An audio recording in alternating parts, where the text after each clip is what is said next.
कल पिछली क्लास में लोग जाने थे अधातुओं के भौतिक गुण के बारे में। आज की इस क्लास में लोग जानेंगे अधातु के रासायनिक गुण के बारे में।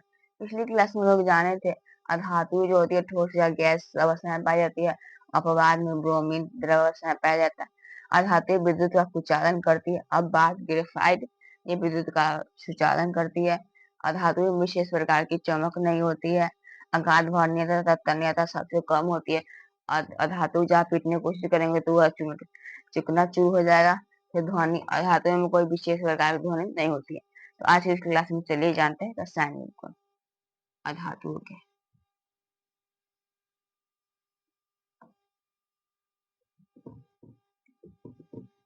तो इसका जो पहला रासायनिक गुण है वो है विद्युत ऋणात्मकता।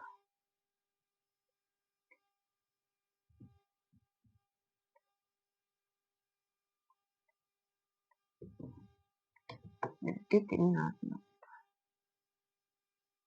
जो अधातुएं होती है वो ऋणात्मक होती है, इस पर जो आवेश होता है वो भी ऋणात्मक होता है। जैसे कि ये क्लोरीन मान लेते हैं, ये एक अधातु है, तो इसका जो होती है परमाणु संख्या 17 होता है और ये एक अधातु है।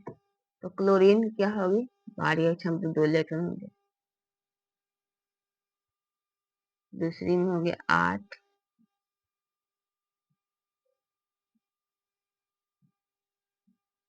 और 17 होती है तो 10 तो हो गया, और जो कि सबसे बाहरी कक्षा में होगी 7, 2 3 4 5 6 7। और इसे न्यूट्रॉन होने के लिए एक इलेक्ट्रॉन की और जरूरत है। तो किसी भी तत्व से एक इलेक्ट्रॉन ग्रहण करेगा, और ये किसी से इलेक्ट्रॉन ग्रहण कर रहा है, इसलिए इस पर यह किसी भी इलेक्ट्रॉन का ग्रहण कर धातु ऋणात्मकता बन जाती है, ऋणात्मक। तो अधातु होती है वो क्या होती है, तो ऋणात्मक होती है। दूसरा जो इसका मुख्य है, अधातु अम्ल के साथ अभिक्रिया नहीं करती है।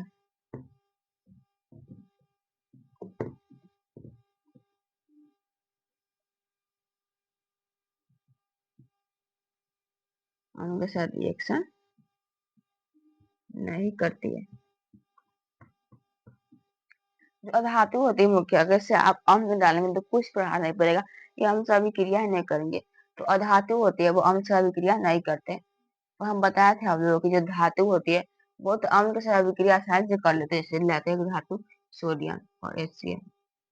तो ये तो धातु ही होते हैं वो अम्ल के साथ अभिक्रिया कर लेते हैं और हाइड्रोजन गैस मुक्त करते हैं। और जो अधातु होते हैं वो अम्ल के साथ अभिक्रिया नहीं करते हैं। तीसरा है, ये जल के साथ भी अभिक्रिया नहीं करते हैं।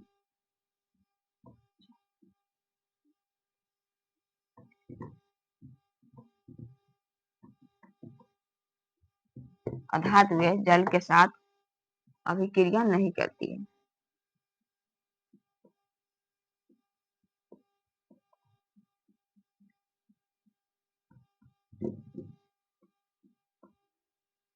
कोई भी अगर आप अधातु लेंगे तो वो जल के साथ अभिक्रिया नहीं करेंगे।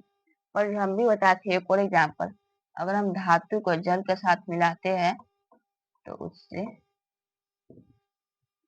तो जो धातुएं होती है वो तो अम्ल के जल के साथ आसानी से अभिक्रिया कर देती है, पर जो अधातुएं होती है वो जल के साथ आसानी से अभिक्रिया नहीं करती है। वो अम्ल तथा जल के साथ अभिक्रिया ही नहीं करती है अधातु। तो यही थे इसके रासायनिक गुण और भौतिक गुण। आज के लिए इतना ही, धन्यवाद।